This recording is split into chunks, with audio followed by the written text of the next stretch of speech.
प्यारे बच्चों नमस्कार। Hindi class by Maurya sir में आप सभी का स्वागत है। आइए आज हम सब रोज पाठ से संबंधित प्रीवियस ईयर में पूछे गए सभी प्रश्नों को तथा आगामी परीक्षा की दृष्टि से महत्वपूर्ण प्रश्नों को हल करते हैं, जो आर्ट, साइंस, कॉमर्स सभी वर्ग के विद्यार्थियों के लिए काफी लाभदायक सिद्ध होगा। तो आइए सबसे पहले हम सब बहुविकल्पीय प्रश्नों को हल करते हैं। तो पहला जो प्रश्न है वो है, अज्ञेय जी के पिता का नाम था। अज्ञेय जी के पिता का नाम था। तो अज्ञेय जी के पिताजी का क्या नाम था? उनका नाम था डॉक्टर हीरानंद शास्त्री। अज्ञेय जी के पिताजी का क्या नाम था? डॉक्टर हीरानंद शास्त्री। रोज शीर्षक कहानी का पूर्व नाम क्या था? तो रोज शीर्षक कहानी का पहले का नाम क्या है? तो पहले का नाम क्या है? वो नाम है गैग्रीन। रोज शीर्षक कहानी कहानी संग्रह विपथगामी में गैग्रीन नाम से प्रकाशित हुई थी। बचपन में खेलने के लिए सच्चिदानंद हीरानंद वात्स्यायन अज्ञेय ने कौन सा नाटक लिखा था? तो कौन सा नाटक लिखा था? वज्र सभा नहीं लिखा था, वरद सभा नहीं लिखा था, इंद्र सभा नामक नाटक लिखा था। बचपन में खेलने के लिए अज्ञेय जी ने इंद्र सभा नामक नाटक को लिखा था। शेखर एक जीवनी नामक उपन्यास कितने भागों में लिखा गया है? तो कितने भाग में लिखा गया है? शेखर एक जीवनी ये 2 भागों में लिखी गई है। ये पूछा भी गया है, शेखर एक जीवनी कितने भागों में लिखी गई है? तो 2 भागों में लिखी गई है। रोज कहानी किस कहानी संग्रह में गैग्रीन नाम से छपी थी? तो किस कहानी संग्रह में गैग्रीन नाम से छपी थी? तो उस कहानी संग्रह का नाम था विपथ का। इसमें जो है ये गैग्रीन नाम से छपी थी। रोज कहानी के कहानीकार हैं। रोज कहानी के कहानीकार कौन है? सच्चिदानंद हीरानंद वात्स्यायन अज्ञेय जी हैं। रोज इनमें से क्या है? तो रोज इनमें से क्या है? साहित्य अर्थात साहित्य की कौन सी विधा है? तो ये कहानी की विधा है। कौन सी कृति अज्ञेय की है? तो अज्ञेय जी की कौन सी कृति है? पल्लव नहीं है। कितनी नावों में कितनी बार? कितनी नावों में कितनी बार? ये अज्ञेय जी की रचना है। कौन सी पुस्तक अज्ञेय की है? तो कौन सी पुस्तक अज्ञेय की है? मिट्टी की ओर नहीं है। मौत मुस्कुराई ये भी नहीं है। हरी घास पर क्षण भर ये रचना अज्ञेय जी की है। अज्ञेय का उपन्यास नहीं है। अज्ञेय जी का उपन्यास कौन सा नहीं है? शेखर एक जीवनी ये नहीं है। नदी के द्वीप ये भी नहीं है। त्रिशंकु जो है ये अज्ञेय जी का उपन्यास है। त्रिशंकु नाम से इन्होंने एक उपन्यास लिखा था। अज्ञेय जी का जन्म कहाँ हुआ था? तो अज्ञेय जी का जन्म कहाँ हुआ था? इटारसी मध्य प्रदेश में नहीं हुआ था।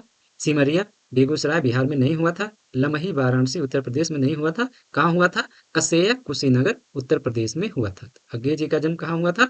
कसेया कुशीनगर उत्तर प्रदेश, जो गोरखपुर से सटा हुआ कुशीनगर जिला है। अज्ञेय जी का मूल निवास कहाँ था? तो अज्ञेय जी का जन्म कसैया कुशीनगर में हुआ था, लेकिन इन्होंने अपना मूल निवास कहाँ बनाया था? करतारपुर पंजाब में इन्होंने अपना मूल निवास बनाया था, अर्थात वहीं पर ये बस गए थे। अज्ञेय का उपन्यास इनमें से कौन सा है? तो अज्ञेय जी का उपन्यास इनमें से कौन सा है? तो राम तेरी गंगा मैली हो गई ये नहीं है। शेखर एक जीवनी ये जो है अज्ञेय जी का उपन्यास है। दूसरा सप्तक का प्रकाशन वर्ष है। देखो ये 2023 में पूछा गया है। तो दूसरा सप्तक का प्रकाशन वर्ष कब है? 1951 है। नदी के द्वीप किसकी रचना है? नदी के द्वीप किसकी रचना है? ये अज्ञेय जी की रचना है। नदी के द्वीप किसकी रचना है? तो अज्ञेय जी की ये रचना है। अज्ञेय जी का जन्म कब हुआ था? तो अज्ञेय जी का जन्म कब हुआ था? 7 मार्च 1911 को अज्ञेय जी का जन्म हुआ था। लेखक जैनेन्द्र कुमार की रचना त्यागपत्र का अंग्रेजी अनुवाद किसने किया? लेखक जैनेन्द्र कुमार की रचना त्यागपत्र का अंग्रेजी में अनुवाद किसने किया था? तो वो अज्ञेय जी ने किया था। किसने किया था? अज्ञेय जी ने किया था। तो ये पूछा भी जा सकता है। मालती के पति का नाम है। तो मालती के पति का नाम क्या था? डॉक्टर महेश्वर। ये 2019 में पूछा गया है और आगे भी पूछा जा सकता है। मालती के पति का क्या नाम है? तो क्या नाम था? महेश्वर। रोज कहानी की नायिका कौन है? तो रोज कहानी की नायिका कौन है? वो है मालती। रोज कहानी की नायिका कौन है? मालती है। अज्ञेय ने कितने सप्तकों का संपादन किया? तो अज्ञेय जी ने कितने सप्तकों का संपादन किया है? तो वो किया है 4 सप्तकों का संपादन किया है। रोज शीर्षक कहानी में मालती मिट्टी के बर्तन गर्म पानी से क्यों धो रही थी? तो मिट्टी के बर्तन गर्म पानी से मालती क्यों धो रही थी? तो वो धो रही थी दही जमाने के लिए मिट्टी के बर्तन को गर्म पानी से साफ कर रही थी। ये 2022 में पूछा गया ये प्रश्न है। किस पाठ में आया है 3 बज गए, 4 बज गए, 11 बज गए? तो ये मालती के द्वारा कहे गए ये शब्द हैं कि 3 बज गए, अभी तक महेश्वर नहीं आए, 4 बज गए, अभी जो है 4 बजे का घंटा बजता था और 11 बजे रात का भी घंटा बजता था, जिसके बाद मालती सोया करती थी। तो ये किस कहानी में आया हुआ है? तो ये रोज नामक कहानी में आया हुआ है। रोज शीर्षक कहानी में किसने पूछा, तुम कुछ पढ़ती लिखती नहीं? किसने पूछा था कि तुम कुछ पढ़ती लिखती नहीं? तो लेखक ने पूछा था, जो मालती के दूर के रिश्ते का भाई था। तो ये प्रश्न लेखक ने किया था और ये जो है क्वेश्चन 2021 में आ चुका है, फिर आने की संभावना है, इसको ध्यान में रखना है। अकथ्य शब्द का अर्थ बताइए। तो अकथ्य शब्द का अर्थ है जिसे कहा ना जा सके। अकथ्य मतलब जिसे कहा ना जा सके। किस पाठ में आया है? दोपहर में उस सूने आंगन में पैर रखते ही मुझे ऐसा जान पड़ा मानो उस पर किसी सांप की छाया मंडरा रही हो। तो ऐसी लाइन किसमें आया हुआ है? तो ये रोज नामक कहानी में आया हुआ है। जब लेखक अपने बचपन की मित्र मालती के घर पहुंचता है तब उसे ऐसी अनुभूति होती है। रोज शीर्षक पाठ में मालती के पिता ने मालती को कितने पेज रोज पढ़ने को कहा था? तो कितने पेज रोज पढ़ने को कहा था? 10 पन्ने अर्थात 20 पेज रोज पढ़ने को कहा था। तो ये क्वेश्चन इंपॉर्टेंट है, पूछा जा सकता है। मालती का पति क्या है? तो मालती के पति क्या है, किस पेशे में है? तो मालती के पति डॉक्टर है। ये भी क्वेश्चन इंपॉर्टेंट है। अज्ञेय किस वाद से हैं? तो अज्ञेय जी किस वाद से हैं? तो अज्ञेय जी प्रयोगवाद से हैं, अर्थात वो प्रयोगवादी रचनाकार हैं। तो ये भी क्वेश्चन इंपॉर्टेंट है, इसको भी याद रखना है। रोज कहानी घंटे की किस खड़कन के साथ समाप्त होती है? तो रोज कहानी घंटे की किस खड़कन के साथ समाप्त होती है कि 11 बज गए। 11 बज गए तो उस समय मालती की छाती फफोलों के साथ उठती है और धीरे धीरे शांत हो जाती है। तो इसी के साथ जो है रोज कहानी समाप्त हो जाती है। तो 11 बजे के घंटों के साथ समाप्त होती है। मालती के शिशु का क्या नाम था? तो मालती के शिशु का क्या नाम था? पेटू नहीं नाम था, टिटी नाम था। मालती के शिशु का क्या नाम था? उसके बेटे का क्या नाम था? वो टिटी नाम था। मालती के बेटे का नाम टिटी था। तो इसको याद रखना है कि मालती के बेटे का क्या नाम था। रोज किस प्रकार की कहानी है? तो रोज किस प्रकार की कहानी है? ऐतिहासिक कहानी नहीं है, सामाजिक कहानी नहीं है, तो ये मनोवैज्ञानिक कहानी है। किस प्रकार से व्यक्ति का मनोविज्ञान चेंज होता है उसकी कहानी है। जैसे आप देखते हैं कहानी में कि मालती जो है एकदम उदंड लड़की टाइप की थी और बचपन में वो किसी की बात नहीं मानती थी, यहाँ तक अपने पिता की भी बात नहीं मानती थी, एकदम स्वच्छंद रहती थी, उस पर किसी का कोई नियंत्रण नहीं था। ऐसी लड़की 2 साल में ही शादी होने के बाद कितना नीरस हो गई है, कितना शांत हो गई है। तो ये उसके मनोविज्ञान को दिखाया गया है। मालती पात्र है। मालती किस कहानी की पात्र है? सिपाही की माँ की नहीं है, तिरिश का भी नहीं है, जूठन का भी नहीं है, तो ये पात्र है रोज कहानी का। रोज कहानी में अतिथि बनकर कौन आता है? तो रोज कहानी में अतिथि बनकर कौन आता है? मालती का चाचा नहीं आता है, मालती का मामा भी नहीं आता है, तो मालती के दूर के रिश्ते का भाई कहानी में अतिथि बनकर आता है। ये तो रहे आपके बहुविकल्पीय प्रश्न। इतने ही बहुविकल्पीय प्रश्नों के पूछे जाने की इस पाठ से संभावना है। तो जितने भी प्रश्नों की पूछे जाने की संभावना है वो सारे प्रश्न हमने इसमें शामिल किए हैं। आगे जब आपका टेस्ट होगा तो उसमें परीक्षा की दृष्टि से जो अति महत्वपूर्ण प्रश्न होंगे उनको हम सब रखेंगे और वो जो है सिलेक्टेड प्रश्न होंगे, उसको आप सबको बहुत ध्यान से पढ़ना होगा। लेकिन डिटेल में हम सब इसको भी पढ़ते हैं। मालती विवाह के पूर्व कैसी थी? तो मालती विवाह के पूर्व कैसी थी? उद्धत, चंचल और स्वच्छंद थी। अर्थात वो किसी की बात नहीं मानती थी, तुरंत जवाब देती थी। चंचल थी मतलब हमेशा उछल कूद खेलना उसका काम था। स्वच्छंद थी अर्थात वो जो चाहती थी वही करती थी, किसी की बात नहीं मानती थी। मालती के पति कहाँ डॉक्टर थे? तो मालती के पति कहाँ डॉक्टर थे? एक पहाड़ी कस्बे के सरकारी डिस्पेंसरी में डॉक्टर थे। तो मालती के पति एक पहाड़ी कस्बे के सरकारी डिस्पेंसरी में डॉक्टर थे, ये पूछा जा सकता है। लेखक को मालती का व्यवहार उसके यहाँ पहुंचने पर कैसा लगता है? तो लेखक को मालती का व्यवहार उसके यहाँ पहुंचने पर बहुत उत्साहित नहीं होती है। मालती जब लेखक को देखती है, चूंकि उसके बचपन का दोस्त था और 4 वर्ष के बाद जब लेखक उससे मिलने जाता है तो मालती जो है उत्साहित नहीं होती है और लेखक को लगता है कि वह अजनबी जैसा व्यवहार करती है। तो लेखक को लगता है कि उसे कुछ भी याद नहीं है और वो अजनबी के जैसा व्यवहार कर रही है, उसे उसके जाने से कोई प्रसन्नता नहीं हुई। मालती के घर का वातावरण आपको कैसा लगा? आप अपने शब्दों में लिखिए। तो प्रश्न के अनुसार मालती का घर का वातावरण आपको कैसा लगा? अपने शब्दों में लिखें। तो मालती के घर का वातावरण नीरस, उबाऊ और यांत्रिक है।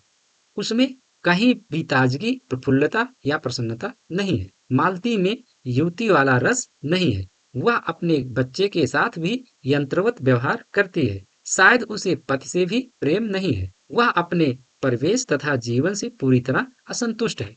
तो लेखक इस क्वेश्चन के जवाब में कहता है कि मालती जिस घर में रहती है वहाँ का वातावरण पूरी तरह से नीरस है, उसमें कोई रस नहीं है, उबाऊ है, वहाँ समय नहीं बिताया जा सकता और वहाँ सब कुछ यांत्रिक हो गया है। जैसे सुबह उठ जाना 7 बजे तक, जो भी पानी का काम है, 7 बजे पानी आता है तो जो भी पानी का काम है, नहाना धोना, सारा काम 7 बजे के पहले हो जाना चाहिए। उसके बजे 7 बजे से डॉक्टर साहब अपने क्लिनिक चले जाते हैं, फिर मालती और उसका बेटा टिटी ही घर पर बचते हैं और वो दोनों, चूंकि बच्चा बहुत छोटा है तो आपस में बातचीत भी ज्यादा नहीं हो पाती है, जिसके कारण मालती जो पहले चंचल थी वो अब बिल्कुल शांत और यंत्रवत हो गई है।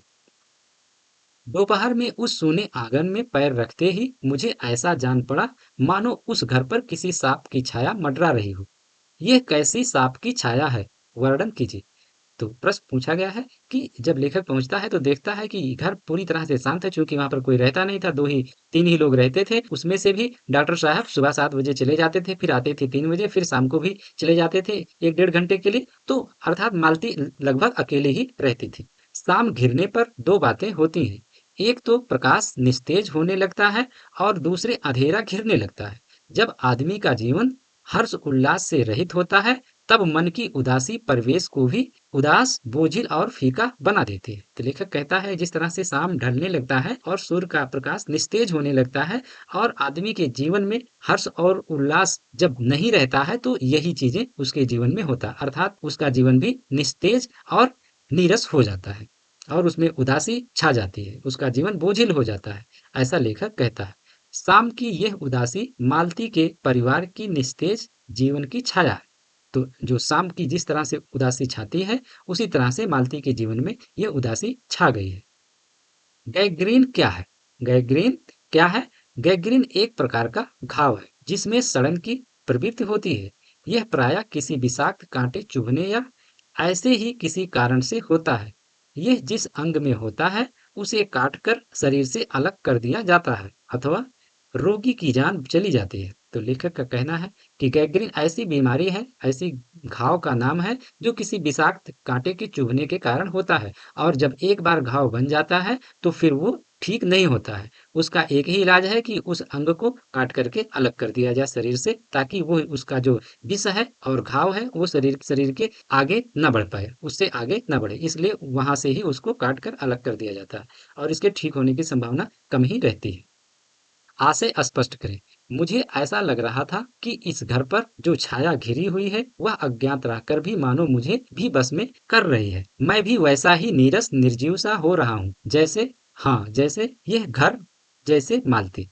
तो लेखक कहता है कि जब लेखक वहां पहुंचता है और वहां पर रहता है तो उसे भी ऐसा महसूस होता है जिस तरह से मालती नीरस हो गई है, उसमें जो है उत्साह मर गया है, उसी तरह से धीरे धीरे मैं भी वैसा बनता जा रहा हूँ, ऐसा लेखक महसूस करता है। इस कथन में मालती के परिवार के नीरस यांत्रिक तथा अनिच्छा पूर्वक जीने के वातावरण का वर्णन है। तो इसमें किसका वर्णन है?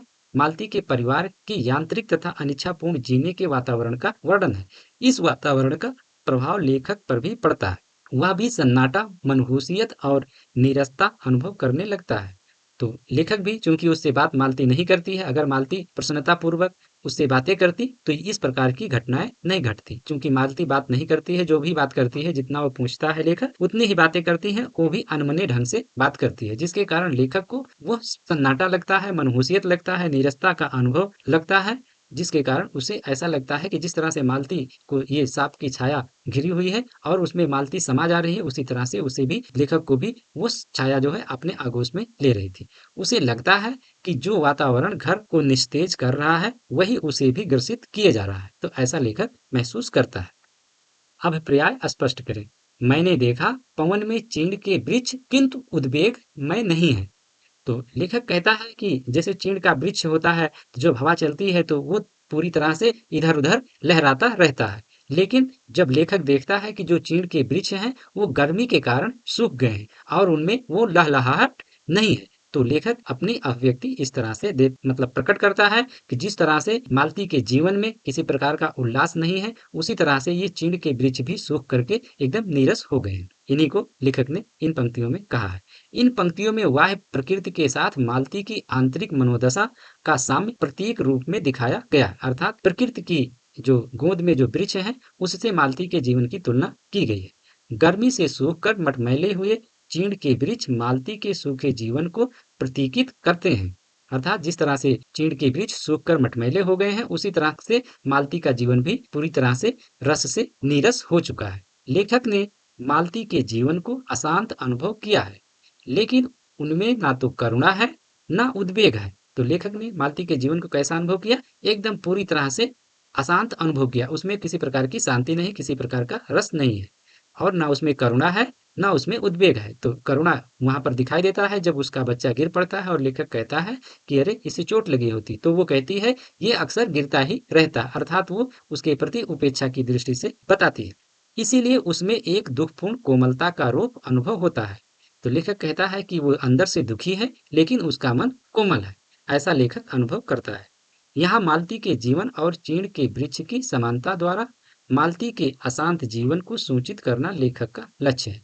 तो लेखक जो है चीड़ के वृक्ष की तुलना जो है मालती के जीवन से करता है और ये साबित करने का प्रयास करता है कि जिस तरह से चीड़ के वृक्ष सूख गए हैं और उनमें कोई हर्ष उल्लास लहलहाट नहीं है, उसी तरह से ये मालती का जीवन भी सूखा और नीरस हो गया है। अभिप्राय स्पष्ट करें। इस समय मैं यही सोच रहा था कि वही उद्धत और चंचल मालती आज कितनी सीधी हो गई है, कितनी शांत और एक अखबार के टुकड़े को तरसती है। तो लेखक देखता है कि जब आम से लिपटा हुआ जो अखबार का टुकड़ा उसके पति ले आए थे, उसको वो पूरी तरह से पढ़ जाती है। तो लेखक को ये देख करके आश्चर्य होता है कि जो मालती पहले बचपन में किताब को फाड़ करके फेंक देती थी और पढ़ना नहीं चाहती थी, अब वही मालती कागज के एक टुकड़े को कितनी तन्मयता से पढ़ रही है और वो पढ़ने के लिए तरस रही है। इन पंक्तियों में लेखक का आशय मालती के अतीत और वर्तमान जीवन की भिन्नता और विषमता का चित्रण करते हुए इस बात की ओर संकेत करना है कि ऐसा क्यों हुआ। तो लेखक कहता है कि जिस तरह से बचपन में चंचल और उद्धत मालती अब कितना शांत और स्थिर हो गई है, तो ये उसमें जो परिवर्तन हुआ है इसका कारण क्या है। तो लेखक कहता है लेखक कारण की ओर स्पष्ट निर्देश नहीं कर पाता है, अर्थात लेखक जो है उसका सही कारण नहीं बता पाता था। लेकिन चूंकि जो मालती थी वो बिल्कुल चंचल थी, एकाएक उसकी शादी हो जाती है और शादी के बाद उसका वातावरण पूरी तरह से चेंज हो जाता है और वो जो उसमें चंचलता थी वो चंचलता जो है नीरसता में बदल जाती है। अर्थात उसे सब कुछ लिमिटेशन में रहना होता है, सीमाओं में रहना होता है, जिसके कारण वो बिल्कुल शांत हो जाती है और उससे वो समझौता नहीं कर पाती है, जिसके कारण वो बिल्कुल मतलब परेशान सी रहती है और दुखी रहती है। लेकिन लगता है कि अतीत के उन्मुक्त जीवन की आभासी मालती को वर्तमान दाम्पत्य जीवन की एक यांत्रिक क्रिया रेखा ने कुंठित कर दिया है। तो वही चीज लेखक कहता है कि जिस तरह से ऐसा प्रतीत होता है कि जैसे जीवन में जो उन्मुक्त मालती थी वो किसी का मतलब नियंत्रण नहीं मानती थी, जो अब दाम्पत्य जीवन में जिस जीवन को वो जी रही थी वहां पर अब वो पूरी तरह से यंत्रवत हो गई है। अर्थात सुबह उठना, 7 बजे के पहले चौका बर्तन सब कर लेना, उसके बाद पति के निकल जाने के बाद उसके आने की प्रतीक्षा करना, फिर 7 बजे पानी आने पर वो खाना बनाती और खिलाती, उसके बाद फिर 11 बजे तक सोती। यही उसके रोज का काम हो गया था और उससे बात करने वाला भी कोई नहीं था, जिसके कारण उसका जीवन पूरी तरह से यंत्रवत, यंत्र के समान हो गया था। जैसे मशीन चलता रहता है उसी तरह से वो भी चलती रहती थी।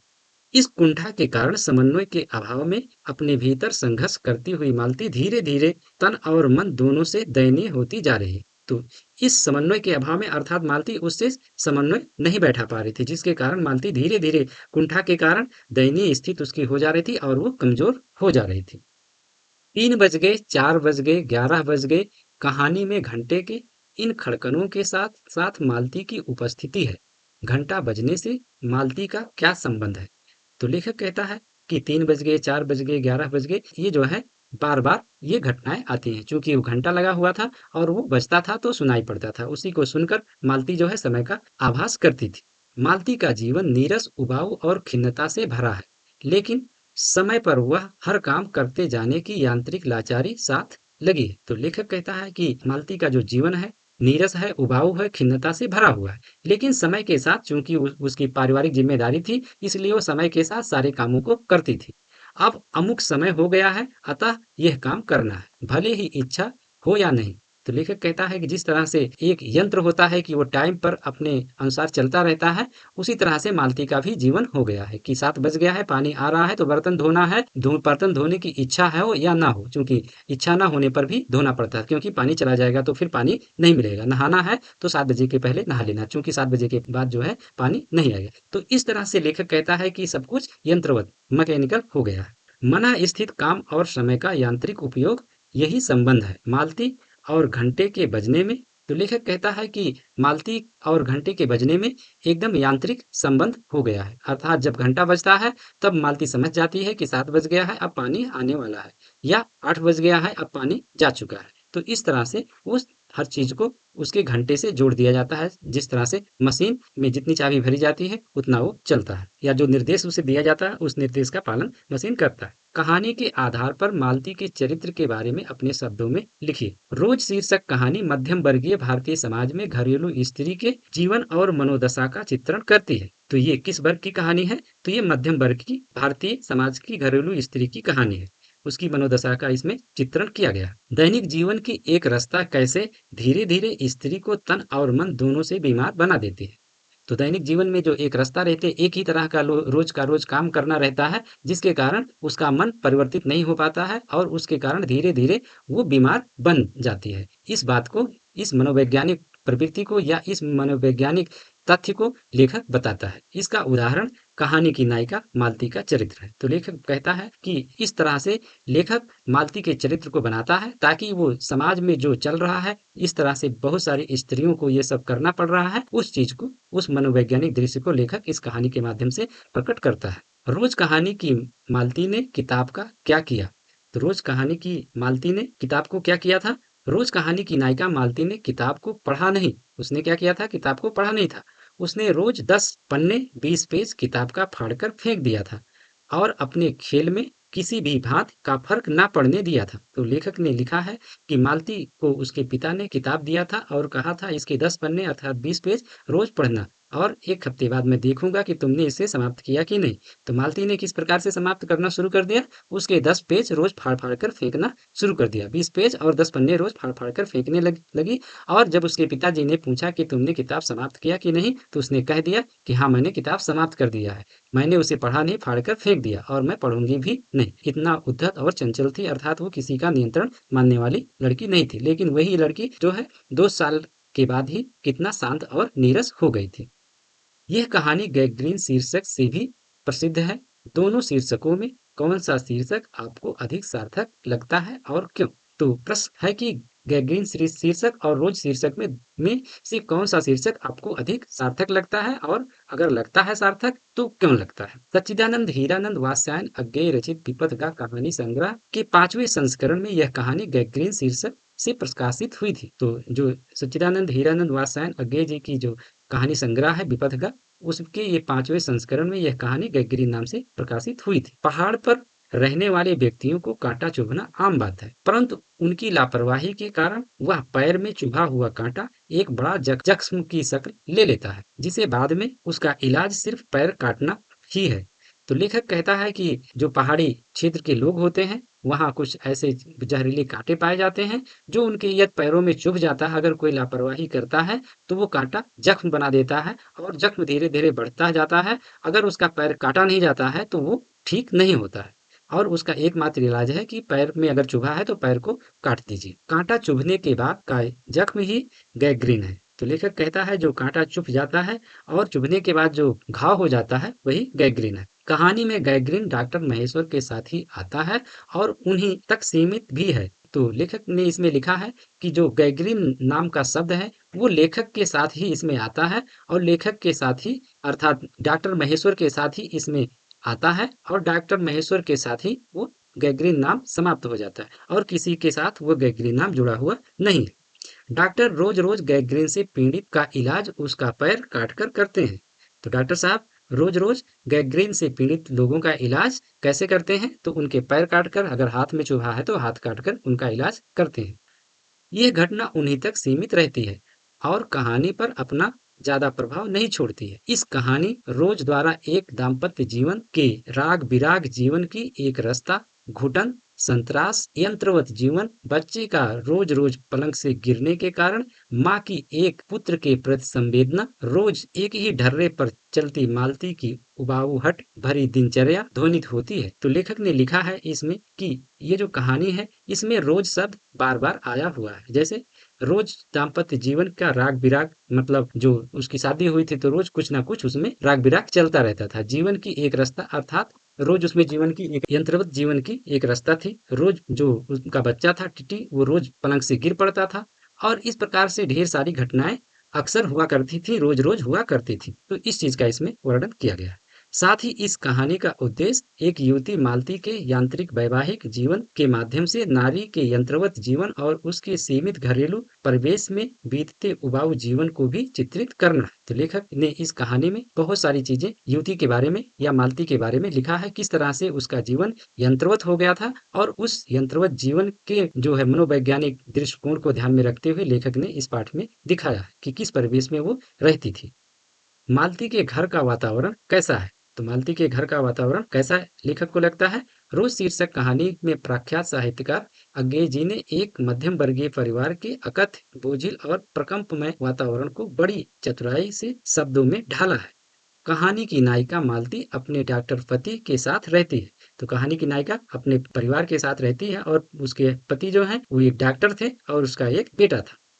कमरे में बिजली की व्यवस्था नहीं थी, चौबीसों घंटे पानी भी नहीं मिल पाता था। घर में दो पलंग है, जिस पर कायदे का बिस्तर भी नहीं है। मालती के घर का वातावरण अब और उदासी के बीच ऐसा लग रहा है मानो उस पर किसी सांप की छाया मंडरा रही हो। वातावरण बोझिल, अकथ्य एवं प्रकंपमय बना हुआ है, ऐसा लेखक को महसूस होता है। मालती के घर का वातावरण आपको कैसा लगा? रोज कहानी शीर्षक के अनुसार बताइए। तो मालती के घर का वातावरण ऐसा लगता है मानो सांप की छाया मंडरा रही हो। घर में सालों बाद आए अतिथि के आने का उद्देश्य या अन्य समाचारों के बारे में जानने की कोई उत्सुकता मालती के मन में नहीं थी। उसके घर का वातावरण एकांकी, उबाऊ और बोझिल था। ऐसा लगता है लेखक को, ऐसा उसने वर्णन किया है। तो इस पाठ में इस तरह से इस प्रश्न का उत्तर देना है इस पाठ के अनुसार। लेखक और मालती के संबंध का परिचय रोज शीर्षक कहानी के आधार पर लिखें। तो रोज शीर्षक कहानी के आधार पर लेखक और मालती का परिचय देना है। मालती मेरी दूर के रिश्ते की बहन है। लेखक कहता है कि मालती मेरी दूर के रिश्ते की बहन है, किंतु उसे सखी कहना ही उचित है। दोनों में इतना प्रगाढ़ संबंध था कि वो बहन कहना ठीक नहीं बल्कि सखी कहना ठीक है, क्योंकि बहन रहेगी तो या तो छोटी या बड़े उसमें कुछ दूरियां होगी, लेकिन मित्र रहेगी तो उसमें कोई दूरी नहीं रहेगी, क्योंकि हमारा परस्पर संबंध सख्य का ही रहा है। हम बचपन में इकट्ठे खेले हैं, इकट्ठे लड़े हैं, इकट्ठे पिटे हैं और हमारी पढ़ाई भी बहुत सी इकट्ठे ही हुई है। तो लेखक कहता है कि हम दोनों बचपन में इकट्ठे खेले हैं, इकट्ठे पढ़े हैं, यहाँ तक कि इकट्ठे लड़ते भी थे और फिर हमारी इकट्ठे पिटाई भी होती थी और हमारी पढ़ाई भी इकट्ठे होती थी। अर्थात हम सब साथ साथ बचपन में रहे हैं। हमारे व्यवहार में सदा सख्य की स्वेच्छा और स्वच्छंदता रही है। वह कभी भ्रातृत्व के या बड़े छोटेपन के बंधनों में नहीं घिरा था।